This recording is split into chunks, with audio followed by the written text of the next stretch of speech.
मैं हूं आपका दोस्त, आपका होस्ट आर के, और आप देख रहे हैं आर के ट्रेडिंग। तो दोस्तों, आज तारीख है 24 जून 2025 और यहाँ पे 25 जून 2025 के लिए 3 स्टार सेक्शन में 3 स्टॉक्स इंट्राडे के लिए सेलेक्ट कर लिया। उसके इंट्राडे लेवल बताऊंगा, स्टॉक सिलेक्शन का रीजन भी समझाऊंगा।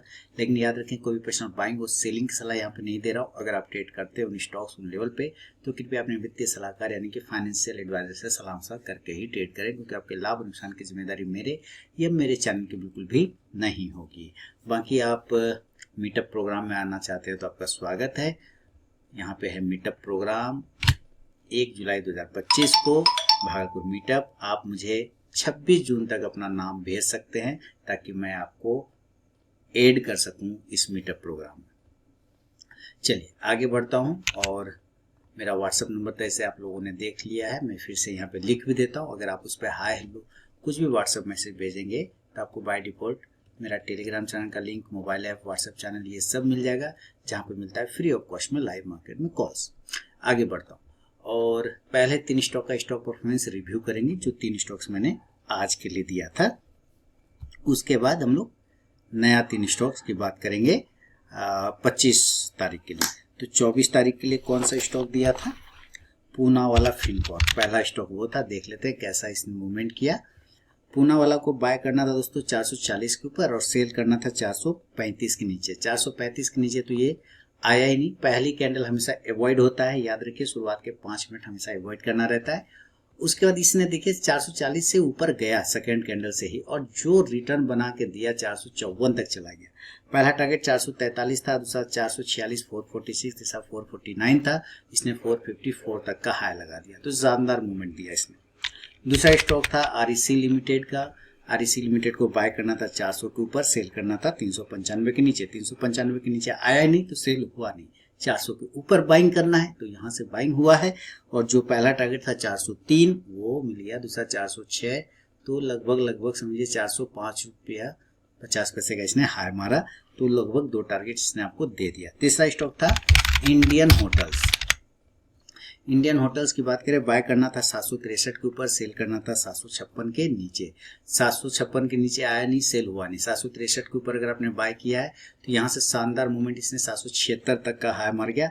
फाइनल टारगेट 778 था, 2 पॉइंट से फाइनल टारगेट बच गया। पहला टारगेट 768 था, दूसरा 773 और तीसरा 778 का था, तो 2 टारगेट से ज्यादा इसने बना के दिया, तो अच्छा मूवमेंट बना के इसने दिया। अब बढ़ता हूँ नया 3 स्टॉक्स के लिए, यानी कि 25 तारीख के लिए। तो पहला स्टॉक है आरवीएनएल। चलिए आरवीएनएल को यहाँ पे देखते हैं क्या सिलेक्शन का रीजन है आरवीएनएल में। और देखिए एक साइडवेज, आज मैक्सिमम स्टॉक आपको साइडवेज रेंज में ही मिलेगा, एक छोटे से दायरे में, रेक्टेंगल पैटर्न। ये क्या है, कौन सा पैटर्न है? ये है रेक्टेंगल पैटर्न। रेक्टेंगल पैटर्न में फंसा हुआ ये स्टॉक नजर आ रहा है, और इसके वजह से ही इसका सिलेक्शन हुआ। इस पैटर्न का खासियत क्या है कि ये जिधर भी ब्रेकआउट और ब्रेक डाउन करेगा, रेंज तोड़ेगा तभी ट्रेड करेंगे, अदरवाइज नहीं करेंगे। तो रेंज ऊपर का थोड़ा सा बड़ा रेंज आ रहा है, लेकिन क्या कर सकते हैं, चार्ट वही बता रहा है। 404 के ऊपर बाइंग आएगा, बाय 404, स्टॉप लॉस 401, 401, और टारगेट पहला होगा 407, 407, दूसरा 410, 410, और तीसरा 413, 413 का। सेलिंग नीचे के आने पर सेल करेंगे, और जो सेल होगा वो 395 के बिलो होगा। 395 के नीचे बेचेंगे, जो स्टॉप लॉस होगा वो 398 का होगा, और जो टारगेट होगा 392, 392, दूसरा होगा 389, 389, और तीसरा होगा 386, 386 रुपए का। शुरू के 5 मिनट बिल्कुल भी आप ट्रेड को अवॉइड करने का कोशिश कीजिए, उसके बाद ही स्टॉक बाइंग या सेलिंग लेवल को एग्जीक्यूट करता है तो ट्रेड करें, अदरवाइज उस ट्रेड को आप अवॉइड कर दे। तो ये पहला स्टॉक हो गया आरवीएनएल। दूसरा स्टॉक्स की तरफ बढ़ता हूँ। दूसरा स्टॉक्स का बात नाम है श्रीराम फाइनेंस। श्रीराम फाइनेंस का देखिए सेम सारे स्टॉक्स आपको एक रेंज में, एक कैंडल है 15 मिनट की, उसी कैंडल के शेडो में ये पूरा दिन जो है टाइम बिता लिया, काम चोरी किया, ना ऊपर गया ना नीचे गया, फंसा के रखा। तो हमें ऊपर के रेंज की तरफ बाय, नीचे के रेंज की तरफ सेल। इस कामचोरी वाले रेंज के जिधर भी निकलेगा उधर आपका ट्रेड बन सकता है। पहला ऊपर का जो लेवल आएगा ये तोड़ने पर 682 के ऊपर बाइंग करेंगे, बाय ऑफ 682। स्टॉप लॉस जो लेके चलेंगे 677, 677 रुपए का, और जो टारगेट होगा पहला 687, 687, दूसरा 692, 692, तीसरा 697, 697 का। सेलिंग की बात करते हैं, अगर ये नीचे के एरिया को ब्रेक करता है तो हम लोग सेल करेंगे, और सेल का लेवल होगा 673 के बिलो, है ना। और स्टॉप लॉस हमारा हो जाएगा 678 रुपए का। और जो टारगेट हो जाएगा इस कंडीशन में 668 दूसरा 663 और तीसरा 658 रुपए का। फर्स्ट टारगेट पर भी स्टॉक पहुंचता है तो जरूर अपना 50 to 70% क्वांटिटी बुक कीजिए, बाकी का आप अपना स्टॉप लॉस टेल करके चल सकते हैं। ये है सेकेंड स्टॉक श्रीराम फाइनेंस। अब बढ़ता हूँ तीसरा और फाइनल स्टॉक की तरफ में, उसका नाम है ATGL। अब ATGL को देख लेते हैं।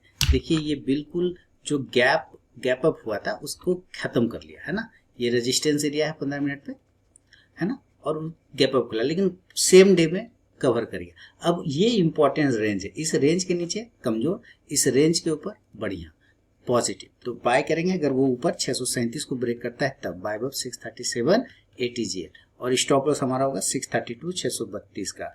जो टारगेट होगा 642 642, दूसरा 647 647 और तीसरा हो जाएगा 652 652 रुपए का। अगर नीचे को ब्रेक कर देता है तो हम लोग सेल करेंगे और सेल का लेवल होगा 629 के बिलो, सेल बिलो 629। जो स्टॉप लॉस हो जाएगा 634 634 का। जो टारगेट होगा 624 624, दूसरा 619 619 और तीसरा 614 614 रुपए का। बिना स्टॉप लॉस के ट्रेड करने की गलती कभी ना करें और अपने ट्रेलिंग स्टॉप लॉस का यूज जरूर करें। तो चलिए मैं मिलता हूँ नेक्स्ट वीडियो में, तब तक के लिए बहुत बहुत धन्यवाद।